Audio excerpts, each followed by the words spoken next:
Aujourd'hui, j'ai entendu parler d'une nourriture qu'on appelle akassa. C'est une sorte de bouillie fait avec du maïs, oui, de maïs, akassa. Quand j'ai entendu le nom, j'ai demandé à ce qu'on puisse me répéter ça encore pour être sûr que c'est bien ce que j'ai entendu. Mais quand vous allez au Togo, vous dites akassa par exemple, c'est une bouillie. On le dit pareil, akassa. Tu vois, c'est une bouillie, c'est pas la même texture, mais c'est une bouillie qu'on appelle akassa. Vous allez au Bénin, il y a une nourriture qui s'appelle akassa aussi. Ce n'est pas la bouillie, c'est une pâte. Okay. Donc pour dire akassa, qui est prononcé ici en Haïti, le même mot se retrouve en Afrique de l'Ouest. Donc moi qui viens de l'Afrique de l'Ouest, par exemple, quand j'entends des mots comme ça me parle. Et bon, ça j'ai donné l'exemple d'akassa, mais il y a d'autres mots aussi. Et quand j'entends ça, ça me rappelle qu'en fait, je suis parmi des frères. Je suis sur un bout de l'Afrique qui s'est détaché dans les Caraïbes. Mon nom c'est Mathias Siméon. Nous sommes avec quelqu'un qui passe de présentation dans un domaine tout à fait spécifique. Il s'appelle Monsieur Maxime Domény. Il est là avec nous. On va essayer de parler, de faire un échange tout à fait spécial ce soir. Alors, pour commencer, il va lui présenter. Monsieur Maxime, vous êtes qui pratiquement? Alors, je m'appelle Maxime, comme vous avez dit, Kwame Domény. Je suis un Ouest-Africain typique, comme je le dis, avec un papa qui vient du Togo, où je suis né d'ailleurs, où j'ai grandi, et une maman qui vient du Bénin. Moi-même, résident au Sénégal. Et voilà, donc je suis journaliste. Je travaillais pour plusieurs médias, plusieurs organisations de journalisme. J'ai dit souvent que j'ai fait presque un peu de tout au sein du journalisme. J'ai été reporter, correspondant, rédacteur en chef. J'ai fait un peu de tout. J'ai même travaillé pour des organisations de défense des journalistes. Et donc maintenant, je suis plus comme consultant média et formateur aussi sur des questions de journalisme de qualité, journalisme de redevabilité, journalisme d'investigation. Vous êtes définitivement en ce moment en Haïti. Pour quelles circonstances vous êtes avec nous en Haïti? Alors,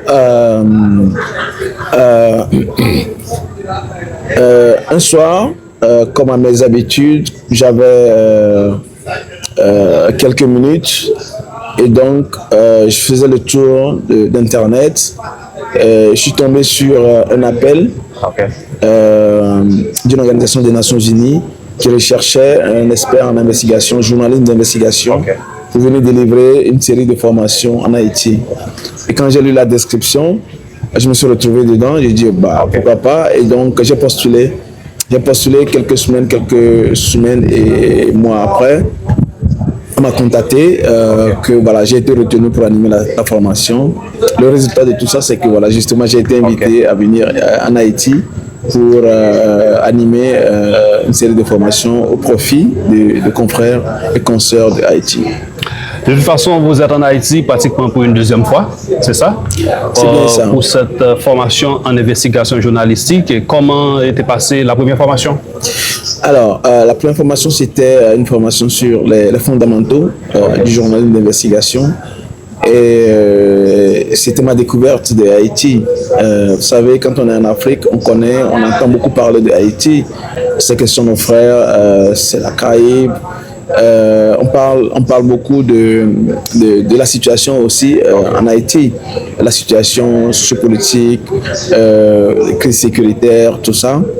Et donc, en venant la première fois, voilà, je venais comme en aventure pratiquement. Et j'ai été agréablement surpris par l'accueil qui m'a été réservé par les confrères ici. Et la formation s'est très bien passée à ce que j'ai pu constater. Et voilà, donc voilà, on a parlé, on a fait le tour un peu de ce que c'est le journal d'investigation, les BABA, les fondamentaux, les sources, tout ça. Et de ce que j'ai eu comme retour de la part des journalistes et des participants, je peux dire que c'était une belle expérience. La preuve, comme on dit, jamais un sans deux, la preuve, je suis de retour.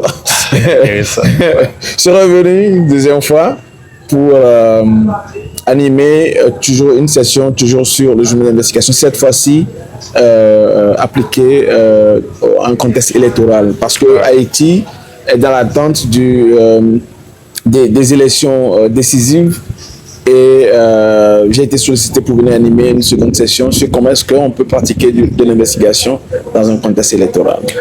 Bon, un pays où il y a pratiquement des choses qui tournent mal, parce que en ce moment, nous vivons des périodes tout à fait spéciales en matière d'insécurité. Mais comment ça a été pour postuler pour venir en Haïti? Est-ce qu'il n'y a pas vraiment... est-ce que vous n'avez pas peur pour rentrer en Haïti? Alors, bon, si j'ai postulé, c'est que j'étais prêt à venir. Okay. Mais évidemment, quand tu dis aux gens que tu viens en Haïti, pas qu'en Afrique d'ailleurs, hein, parce que mon trajet est un peu long pour venir ici en Haïti, c'est pas simple. Il faut transiter par beaucoup de pays, Okay. au moins 3 pays par exemple. Et donc, même lors de mes transits en dehors de l'Afrique, même dans les Caraïbes, hein, même dans les îles qui sont voisines de Haïti, quand tu informes quelqu'un, tu lui dis que, par exemple, au détour d'une conversation, tu lui dis, bah écoute, je suis en route de Haïti. On te demande, ah ouais, bah qu'est-ce que tu vas faire en Haïti? Alors que tout le monde cherche à quitter Haïti, qu'est-ce que toi tu vas faire en Haïti? Et donc, il y a ça. Mais je ne regrette pas d'être venu et j'ai bien aimé et la première et la deuxième expérience. Ok. Intéressant. Maintenant, une deuxième formation, pratiquement pour le moment, c'était en investigation journalistique, surtout en rapport avec un processus électoral. Est-ce que vous pensez que votre attente, du moins l'attente de votre public a été comblée normalement? Alors, je ne peux pas parler pour le public. Je vais laisser le public, les journalistes, et donc vous apprécier, d'accord? Il y a un proverbe de chez moi qui dit « On ne danse pas en s'apprécier en soi-même ». Donc, quand tu danses, il faut laisser les autres t'apprécier. Il faut laisser les autres dire « Ah, tu danses bien ou tu danses mal ». Et voilà. Donc, je ne vais pas m'apprécier en dansant, mais au moins, ce dont je suis sûr, c'est que j'ai tissé de très très bonnes relations avec les confrères. Okay. Et j'estime que s'ils n'ont pas été satisfaits, on n'aurait pas eu ces relations. Et voilà, donc c'est ce que je peux dire. Maintenant, après, il y a eu des ambiances très conviviales, très conviviales d'ailleurs, parfois à la limite de l'émotion. Donc, j'ai bien aimé l'expérience, le partage et de se sentir utile en fait à des confrères et qui ont besoin de ces outils, de ces techniques pour pouvoir faire bien leur travail dans un contexte de défi, dans un contexte relativement hostile. Donc, c'est tout ce que je peux dire. Maintenant, je vais laisser les confrères eux-mêmes apprécier et dire si ça a été bien ou pas, s'ils ont été satisfaits, s'ils ont été enrichis par les contacts, les échanges qu'on a eus. En tout cas, moi, j'ai été enrichi et je ne regrette pas l'expérience. Alors, globalement, la communauté africaine toujours parle de Haïti comme un pays frère. Est-ce que jusqu'à présent, malgré nous traversons un moment très difficile en Haïti, est-ce que la communauté jusqu'à présent considère Haïti comme un pays frère? Bah bien sûr, c'est pas ça qui va changer les choses. Y compris même en Afrique, vous avez des pays qui sont dans des conditions très très difficiles. Okay. Des pays qui sont en guerre, le Soudan, l'Est de la RDC, le Sahel, le Mali, le Niger, le Burkina. Il y a beaucoup de pays qui sont en guerre sur le continent. Et donc même sur le continent, vous avez des pays qui traversent des situations difficiles. Okay. Ça ne fait pas de ces pays, ça ne fait pas d'eux moins des pays africains. Il reste des pays africains, il reste des frères africains, même s'ils traversent des difficultés. D'accord? Donc Haïti reste dans le cœur des Africains comme un pays frère. Et Haïti représente quelque chose dont beaucoup d'Africains sont fiers. La première nation noire à avoir été obtenu, avoir arraché son indépendance, c'est quelque chose qui marque beaucoup d'Africains, surtout maintenant qu'il y a cet élan de retour à cet élan identitaire en Afrique, un courant identitaire qui traverse le continent, où les Africains cherchent à retrouver des repères historiques, des repères identitaires, qui ils sont, d'où ils viennent, qu'est-ce qui les définit, ainsi de suite, leur rapport avec le monde, leur rapport avec les autres. C'est une période où très régulièrement on fait mention de Haïti, de la lutte des Haïtiens pour leur indépendance, de tout ce qui s'est passé en Haïti et de ce qui continue de se passer jusqu'ici. Et donc, les difficultés que traverse Haïti ne font pas moins de Haïti un pays où des Haïtiens, des frères et des sœurs. Alors, avant de venir en Haïti, vous avez dans votre tête un pays, en quelque sorte, vous avez Alors, vous avez le projet de visiter ou du moins? Est-ce que avant ça, vous avez en tête de visiter Haïti un jour quand même? Oui, bien sûr. Haïti, visiter Haïti fait partie Haïti et tout le pays enfin, toutes les îles de la Caraïbe. Ça fait rêver quand par exemple on est en Afrique, qu'on entend parler des Caraïbes, ça fait rêver. Et quand tu as l'opportunité de venir, bah, tu n'hésites pas. En arrivant en Haïti, qu'est-ce que ça veut dire pour vous, globalement? Oui, c'est un peu comme le prolongement de l'Afrique, d'accord? Okay. C'est comme un bout de l'Afrique qui s'est détaché, qui s'est retrouvé dans les Caraïbes. Aujourd'hui, je disais encore à des gens que je suis... quand je vois certaines rues, ça me rappelle certaines villes en Afrique, d'accord? Aujourd'hui, j'ai entendu parler d'une nourriture qu'on appelle akassa. C'est une sorte de bouillie fait avec du maïs, oui, maïs, akassa. Quand j'ai entendu le nom, j'ai demandé à ce qu'on puisse me répéter ça encore pour être sûr que c'est bien ce que j'ai entendu. Mais quand vous allez au Togo, vous dites akassa par exemple, c'est une bouillie. On le dit pareil, akassa. Tu vois, c'est une bouillie, c'est pas la même texture, mais c'est une bouillie qu'on appelle akassa. Vous allez au Bénin, il y a une nourriture qui s'appelle akassa aussi. Ce n'est pas la bouillie, c'est une pâte. Okay. Donc pour dire akassa, qui est prononcé ici en Haïti, okay, le même mot se retrouve en Afrique de l'Ouest. Donc moi qui viens de l'Afrique de l'Ouest, par exemple, quand j'entends des mots comme ça me parle. Et bon, ça j'ai donné l'exemple d'akassa, mais il y a d'autres mots aussi. Et quand j'entends ça, ça me rappelle qu'en fait, je suis parmi des frères, je suis sur un bout de l'Afrique qui s'est détaché dans les Caraïbes. Et donc voilà un peu l'impression que j'ai, voilà. Nous savons que M. Maxime investiguait sur des choses surtout qui sont en rapport avec l'État d'un pays. Ça a beaucoup de risques là-dedans.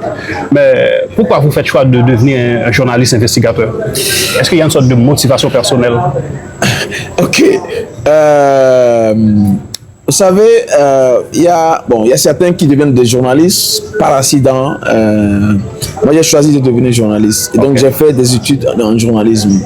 Il y a d'autres qui font d'autres études et puis après qui deviennent des journalistes. Bon, ça ne fait pas moins je les respecte, ça ne fait pas moins des journalistes, d'accord? Okay. Mais c'est pour dire que moi, par exemple, j'ai choisi de devenir journaliste parce que, bon, pour tout vous dire, quand j'étais encore plus jeune, au secondaire, je ne me voyais pas dans des métiers littéraires, dans des métiers artistiques. Je me voyais plus dans des métiers scientifiques. Vous voyez, parce que il y a cette conception, cette fausse conception erronée d'ailleurs, qui fait penser, qui fait croire à certains que lorsque tu fais une série littéraire, une série artistique, autant pour moi, vous êtes les plus paresseux, vous êtes moins bons que ceux qui font des séries scientifiques. Okay. Alors donc, je me voyais faire des séries scientifiques pour montrer que je n'étais pas bête en réalité, que voilà, je pouvais le faire. Mais le sort a voulu que je me retrouve en série littéraire. Et après, quand j'ai eu ce qu'on appelle chez nous le bac, donc le diplôme avant l'université, j'avais dérangé mes parents pour faire le journalisme parce qu'à l'époque il n'y avait pas d'école de journalisme dans mon pays. Okay. Et donc j'avais demandé à ce que mes parents puissent me payer les moyens d'aller faire le journalisme ailleurs au Sénégal, où je réside d'ailleurs aujourd'hui. Okay. Dans un premier temps, bon, c'était déjà trop tard et on m'avait demandé de patienter que l'année suivante je puisse bien préparer ma candidature pour le concours d'entrée dans cette école. Il se trouve que l'année suivante, une école de journalisme a été créée dans mon pays. Donc, je n'avais plus besoin de sortir. Donc, je suis resté dans mon pays où j'ai fait le journalisme. Alors, pousse vers le journalisme, vous vous ennuyez à faire de petits comptes rendus, des choses comme ça. D'accord? Je me rappelle que mon premier papier, quand j'avais été admis dans un journal, parce que j'ai fait une dizaine d'années dans la presse écrite, mon premier papier que j'ai fait, je suis allé dans le plus grand marché du Togo, à Lomé, et j'ai écrit sur comment les gros camions sèrent en fait l'embouteillage, le trafic au sein du marché, d'accord? je ne savais même pas que c'était interdit aux gros camions d'entrer dans le marché en pleine journée. Mais j'ai trouvé que c'était normal que les gros camions entrent dans le marché, pénètrent le marché en pleine journée, pendant que c'est bondé, que ça crée du désordre. Et donc je me suis intéressé au phénomène. Comme le cas de Cap-Haïtien à l'heure actuelle. Bon, je ne sais pas, mais voilà. Exactement. Et donc ça, j'étais jeune journaliste, d'accord. Okay. Et donc j'observe ça, je dis, mais ce n'est pas normal. Je vais m'intéresser à la chose. Okay. Et donc je parle à des gens, je contacte plusieurs personnes et je découvre qu'en réalité, il y a même une disposition qui leur interdit d'entrer dans le marché en pleine journée. Et donc je fais ce papier innocent et on sort, d'accord, c'est mon tout premier papier qu'on publie. Et après, le lendemain, c'est le directeur du journal qui m'appelle pour me dire que y a les responsables du marché qui ont appelé pour me féliciter pour ce premier papier parce que voilà, c'est un problème qu'ils ont et donc j'ai touché du doigt quelque chose, d'accord. Donc pour vous dire, alors on peut dire ça c'est un déclic qui vous donne l'encouragement, du moins. Ouais, j'étais encouragé, j'étais surpris déjà de la réaction. Donc c'était un premier papier, déjà des premières félicitations. Donc j'étais surpris par ça. Parce que je ne savais pas que c'était un sujet aussi important. Bon, pour moi, oui, ça a attiré mon attention. J'ai consacré du temps écrit dessus, mais l'impact immédiat, pas vraiment oui, à cet impact, d'accord. Et donc, c'est ce genre de sujet qui m'ont toujours intéressé. C'est vrai que j'ai beaucoup fait des comptes rendus, comme tout journaliste en début de carrière, des conférences de presse, tout ça. Mais je me suis donné les moyens de mener des enquêtes, de faire des papiers de fond, des reportages de fond, et j'aimais bien ça. Et voilà jusqu'où ça m'amène. Alors, globalement, le journaliste d'investigateur, justement, son travail principal, c'est de mener des enquêtes dans pratiquement presque tous les domaines. Mais est-ce que vous pensez qu'un journaliste d'investigateur peut contribuer pour la bonne marche du pays? Bien sûr, moi je le crois. Ce n'est pas que les journalistes d'investigation peuvent, les journalistes d'investigation, tous les jours que le bon Dieu fait, changent des choses dans le quotidien des pays. Pousse les responsables à prendre des décisions. Donc c'est ça. Aujourd'hui encore, on parlait de l'affaire Watergate aux États-Unis qui avait poussé l'ancien président Nixon aux États-Unis à démissionner. Mais il y a bien d'autres cas, bien d'autres choses que les journalistes d'investigation ont réussi à faire. Bien d'autres changements que les journalistes d'investigation ont réussi à apporter dans leur communauté, petite communauté, ville, pays, région. Et donc, il n'y a même pas de doute là-dessus. S'il y a quelque chose, s'il y a une partie du journalisme qui provoque plus d'impact, c'est évidemment les journalistes d'investigation. Et donc, il n'y a même pas de doute là-dessus. C'est-à-dire qu'on peut encourager les jeunes journalistes surtout à emboîter le pas pour intégrer dans ce domaine. Bien sûr. Alors, je sais que certains disent qu'il faut avoir fait des années et tout ça pour pouvoir s'intéresser à l'investigation. Mais moi, je crois que, comme on dit, au Zambien, la valeur n'attend pas le nombre des années. On peut être jeune et s'intéresser à l'investigation. J'étais encore assez jeune quand j'ai fait ma première formation en journalisme d'investigation, d'accord? Et donc, on peut être jeune et s'intéresser à l'investigation. Et donc, on encourage les gens, moi j'encourage les journalistes à s'intéresser à ça. Maintenant, après, ce que je dis aussi, c'est que quand on parle d'investigation, les gens pensent à faire tomber un chef d'État, un premier ministre, un ministre, faire démissionner un ministre. Ce n'est pas que ça l'investigation. L'investigation, c'est aussi s'intéresser, par exemple, aux questions d'eau dans votre communauté. Tout à fait. Je vous ai parlé du marché, des camions qui sèment le désordre au marché, par exemple, d'accord? Il y a plein de sujets, de petits sujets sur lesquels on peut mener des enquêtes. D'accord. Vos cas pratiquement sont en vogue en Haïti. Et surtout à Cap-Haïtien, à l'heure actuelle, nous avons la DINEPA qui donne beaucoup de problèmes dans la ville. Parce que c'est une compagnie qui est en train de creuser la rue justement pour donner de l'eau à la population. Mais ça donne beaucoup de blocus, ça donne beaucoup de problèmes à la population. Ouais, c'est des petits sujets, enfin, petits sujets entre guillemets, mais c'est des sujets qui sont importants, d'accord, auxquels des journalistes peuvent s'intéresser. C'est quand les journalistes commencent par se demander pourquoi et comment et qu'ils rentrent dans l'investigation. C'est-à-dire que telle chose se passe, tout le monde s'en plaint, mais pourquoi ça arrive? Est-ce que c'était évitable? Est-ce que c'était pas évitable? D'accord? Comment c'est arrivé? Donc, c'est quand on se pose ce genre de questions qu'on commence par creuser. Et c'est comme ça qu'on apporte des réponses aux problèmes auxquels les gens sont, auxquels les populations sont, auxquels notre audience en fait est confrontée. Mais nous savons aussi, M. Maxime, bon, nous sommes en train de parler avec M. Maxime Domeni, c'est un Africain. Il vient de Togo. Il est là avec nous en Haïti justement pour compléter une séance de formation qui était pratiquement démarrée depuis décembre 2025 en Haïti. C'est pour cette raison que nous sommes là avec lui justement pour parler un peu de son activité, qui est un journaliste investigateur qui travaille non seulement en Afrique mais à travers le monde et surtout avec nous en Haïti pour ces genres de formation. Maintenant, M. Maxime, nous savons que être journaliste investigateur, ça a beaucoup de risques là-dedans. Parce que investiguer sur un dirigeant, sur des institutions qui vraiment ne donnent pas de service, mais est-ce qu'il y a des principes ou du moins des principes à adopter justement en investiguant sur un sujet ou du moins une chose? Oui, bien sûr, ça comporte des risques. Ça comporte des risques et pour les journalistes et même pour les sources. C'est pour ça que on ne s'y met pas n'importe comment et il faut savoir où on met les pieds. D'accord? Donc c'est pour ça que par exemple c'est important de suivre des formations comme ça auprès des gens qui ont une certaine expérience pour savoir où on met les pieds. Alors, cela dit, quand on veut mener une investigation, il y a quelque chose qui est important à faire, c'est de faire une évaluation des risques. Quels sont les risques qui peuvent être liés à ce travail pour moi et quelles sont les mesures que je prends pour éviter que ces risques puissent se concrétiser. D'accord? Et donc, c'est déjà une bonne pratique à avoir. Alors, les risques, ça peut aller d'un simple accident de circulation, sur ma route vers le lieu, un endroit par exemple. Le risque peut être aussi qu'une personne sur laquelle je mène des enquêtes peut décider de me faire du mal par exemple. Le risque peut être que par exemple une source qui m'a parlé et qui a parlé avec moi puisse perdre son emploi ou bien puisse être prise à partie par exemple. Et donc il y a toutes sortes de risques. Et donc c'est important de faire une évaluation des risques et de savoir où on met les pieds. Et c'est important aussi de travailler en collaboration. La collaboration c'est une pratique qui est en vogue aujourd'hui. Il y a quelques mois, l'année dernière, on était à une conférence, la conférence mondiale des journalistes d'investigation. Il y avait une journaliste philippine, prix Nobel de la paix,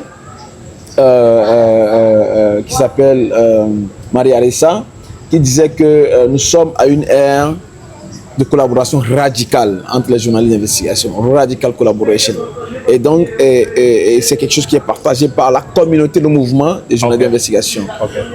La collaboration, ça permet de limiter, d'éviter les risques. Comme je le dis toujours, si vous êtes seul à mener une enquête sur une personne, c'est très facile d'étouffer cette affaire. Il suffit qu'on mette la main sur vous, il suffit qu'on vous étouffe, vous, et puis on a étouffé l'affaire. Ouais. Mais si vous êtes plusieurs et que la personne sait que même s'il vous étouffe, il y a toute une équipe. Derrière, il y a d'autres personnes qui peuvent... la personne fera désormais attention, d'accord? Donc, lorsque vous êtes seul, vous êtes une cible facile. Mais lorsqu'il y a une collaboration, ça devient plus difficile, d'accord? C'est pour ça que c'est important de faire de la collaboration. Bien entendu, on ne fait pas de la collaboration avec tout le monde, mais avec des personnes avec qui on partage beaucoup de valeurs professionnelles, ainsi de suite. On va terminer dans quelques instants. Maintenant, j'aimerais savoir, est-ce que, alors, après 2 semaines de formation, est-ce que la population capoise, ou du moins les journalistes qui ont déjà bénéficié de ce genre de formation, est-ce que nous pouvons en quelque sorte espérer une nouvelle formation? Alors, je l'espère. Je l'espère. Alors, comme je vous ai dit, j'ai été sollicité pour venir ici par une institution. Je reste disponible si on me sollicite. Si vous êtes là encore, c'est sur la demande de cette institution. Bien sûr. Et donc, si par exemple, on me sollicite, comme j'ai dit, j'ai désormais une famille en Haïti. Et donc, avec plaisir, je viendrai. La route est un peu longue. La route est un peu longue. Ça me fait, pour arriver ici, ça me fait 3 jours de voyage en avion avec 1 million de transit à faire. La route est un peu longue, mais franchement, si chaque fois que j'aurai l'occasion de venir, ce sera avec plaisir. Merci M. Maxime. Pratiquement un dernier mot pour les jeunes journalistes qui nous regardent et pour l'ULCC, pour l'ONUDC qui nous regardent dans ce moment. Un dernier mot. Alors, ce que je veux dire, je vais peut-être adresser un message aux jeunes journalistes, d'accord? Moi, je peux dire d'où je suis, de ma position, qu'on peut s'épanouir en journalisme. Je sais que la tentation est grande de quitter le journalisme pour aller faire autre chose. Mais de ma position, moi, je peux assurer les gens, les jeunes journalistes surtout, qu'on peut s'épanouir en journalisme, gagner sa vie de façon décente. Mais ça demande des sacrifices, ça demande des efforts à faire. D'accord.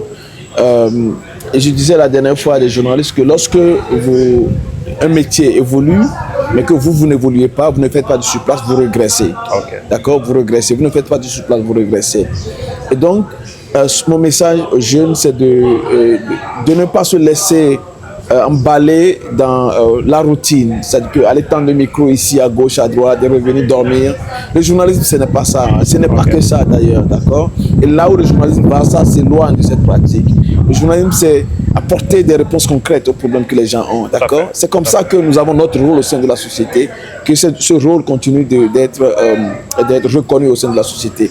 Donc, il y a des opportunités dans le journalisme. Si on le fait bien, si on prend le temps de payer le prix. Le prix, c'est apprendre de nouvelles choses, acquérir de nouvelles expériences, de nouveaux talents, de nouvelles compétences, mais aussi se donner la peine de produire des contenus de qualité. C'est comme ça que lorsqu'on est dans un cercle de précarité, pour sortir de ce cercle, il va falloir faire des efforts un peu plus que les autres. D'accord? C'est comme ça qu'on sort de ce cercle et qu'on acquiert de nouvelles opportunités et que voilà, on avance. D'accord? Mais lorsqu'on se retrouve, on se laisse tromper par la routine de tous les jours, on finit par perdre même la passion qu'on a pour ce métier. On finit par être découragé et on est broyé par cette précarité. Et on finit peut-être par aller autre chose ou bien pas rester dedans, mais pas se livrer à des pratiques qui ne sont pas professionnelles. D'accord, pas perdre la foi en journalisme. Moi, je pense que le journalisme, surtout le monde dans lequel nous vivons aujourd'hui, fait que nous avons toute notre place, nous les journalistes, surtout les journalistes qui font un travail de fond, nous avons toute notre place au sein de cette société. Malgré nous sommes à l'aide de l'information, mais les journalistes sont là justement pour traiter ces informations qui sont disponibles. Bien sûr, bien sûr. Et donc, la société, le monde, Haïti a besoin des journalistes. Le monde, les Caraïbes, les Amériques, le monde a besoin des journalistes, mais on a besoin des journalistes, ce monde a besoin de journalistes de qualité. Donc c'est le message que moi j'aimerais partager avec les confrères et à tous ceux qui soutiennent le journalisme de qualité, qu'ils continuent de soutenir, tout simplement. Pour l'ULCC, un message pour l'ULCC puis l'ONUDC? Oui, donc quand je dis à tous ceux qui soutiennent le journalisme, l'ULCC par exemple, qui est l'unité de lutte contre la corruption en Haïti, l'ONUDC qui est l'Office des Nations Unies contre la drogue et le crime. Mais je les félicite de penser renforcer les capacités des journalistes en investigation. D'accord. Je les invite à en faire davantage et j'invite d'autres institutions à leur emboîter le pas. Merci infiniment, M. Maxime. Nous espérons de vous revoir une prochaine fois. Inch'Allah, comme on dit au Sénégal. Merci, bye bye tout le monde. Allez, merci.